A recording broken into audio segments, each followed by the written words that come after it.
ইলিশের বাজার পরিস্থিতি জানাতে পটুয়াখালীর আলীপুর মৎস্য অবতরণ কেন্দ্র থেকে সরাসরি যোগ দিচ্ছেন সহকর্মী কাজী সাইদ। সাইদ, ইলিশের সরবরাহ কেমন দেখছেন? এছাড়া পাইকারি পর্যায়ে ইলিশের কেজি কত আমলে জানবেন? হ্যাঁ ফাতিমা, আপনাকে ধন্যবাদ। আপনি যেমনটা জানতে চেয়েছেন, আসলে ইলিশের সরবরাহ কিন্তু এখানে কিন্তু সরবরাহ নেই। অর্থাৎ গত শুক্রবার রাত্রে যে হঠাৎ করে যে ঘূর্ণিঝড় শুরু হয়েছে, সেই ঘূর্ণিঝড়ের কারণে কিন্তু অর্থাৎ ধমকা বাতাস কালবৈশাখী ঝড়ে যে শুরু হয়েছে, সেখানে কিন্তু আসলে মাছ ধরা ট্রলারগুলো উপকূলে এসে এই নদ নদীতে নিরাপদে আশ্রয় নিয়েছে। আপনি দেখতে পাচ্ছেন এখনো কিন্তু হাজার হাজার ট্রলার কিন্তু এই শিববেড়ি নদীতে রয়েছে। এই ট্রলারগুলো কিন্তু আসলে আগামী 2-1 দিনের পরে কিন্তু সমুদ্রে যাবে। তো বলা যায় যে উপকূলে কিন্তু এখন উপকূলের যে বাজারগুলো রয়েছে, যে আড়ত পল্লীগুলো রয়েছে, সেখানে কিন্তু আসলে ইলিশের কোনো সরবরাহ নেই। আর দামের যে বিষয়টি বলেছেন, এখানে 1 কেজি থেকে 1 কেজির উপরের যে ইলিশগুলো সেগুলো কিন্তু প্রতি মন 63,000 থেকে 64,000 টাকা বিক্রি হচ্ছে, যার কেজি পরে 1500 থেকে 1600 টাকা।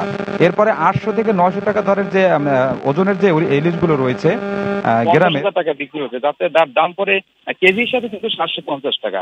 এর নিচে যে রয়েছে 500 গ্রাম থেকে 700 গ্রাম পর্যন্ত এই ইলিশগুলো বিক্রি হচ্ছে 28,000 থেকে 30,000 টাকা। এরপরে যে একটা জাটকা ইলিশ রয়েছে, সেই জাটকা ইলিশ কিন্তু ছোট সাইজের এবং বড় সাইজের। জাটকা কিন্তু 18,000 থেকে 22,000 টাকা দরে বিক্রি হচ্ছে। অর্থাৎ জাটকার কেজিও কিন্তু 500 থেকে 600 টাকা হয়। আর এর তো ইলিশের মূল্য চড়া। আর এর কারণে আসলে কিন্তু এই উপকূলীয় অঞ্চলের সাধারণ মানুষ যারা রয়েছে, সাধারণ তারা কিন্তু আসলে তাদের নাগালের বাইরে চলে গেছে। তারা কিন্তু বলা হচ্ছে যে আসলে ইলিশের দেশের মানুষ কিন্তু ইলিশের স্বাদ বন্ধ থেকে এখন বঞ্চিত হচ্ছে। আরেকটা আপনাকে একটু বিষয় জানিয়ে রাখি, সেটি হচ্ছে এখানে আসলে এই ইলিশের এলাকা হওয়া সত্ত্বেও কিন্তু এই সমুদ্র থেকে যে ইলিশ আহরিত হয়, সেই ইলিশ কিন্তু এখানে মৎস্য অবতরণ কেন্দ্রগুলো যখন হয়, এখান থেকে পাইকাররা তাদের নিলামের মাধ্যমে কিনে নিয়ে কিন্তু দেশের বিভিন্ন প্রান্তে তারা পাঠিয়ে দেয়। এই উপকূলের যে খুচরা বাজারগুলো রয়েছে, সেই বাজারে কিন্তু আসলে বড় সাইজের কোনো ইলিশ মাছ বিক্রি হয় না। এখানে শুধুমাত্র জাটকা ইলিশগুলো বিক্রি হয়, যেগুলো 500 থেকে 600 টাকা আসলে এখানে পাইকারি কেনা বেচা হয়। তো লোকাল মার্কেটের খুচরা মার্কেটে কিন্তু এর দামটা আরো বেশি হয়েছে।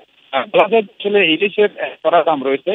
আমি একটু আগে কয়েকজন জেলের সাথে কথা বলেছি এবং মৎস্য ব্যবসায়ীদের সাথে কথা বলেছি। তারা আমাকে যেটি বলেছেন যে আসলে চলতি মৌসুমে ইলিশের সরবরাহ খুবই কম। অর্থাৎ মৌসুমের শুরুতে কিন্তু মাছ ছিল না, তারপরে 65 দিনের অবরোধ।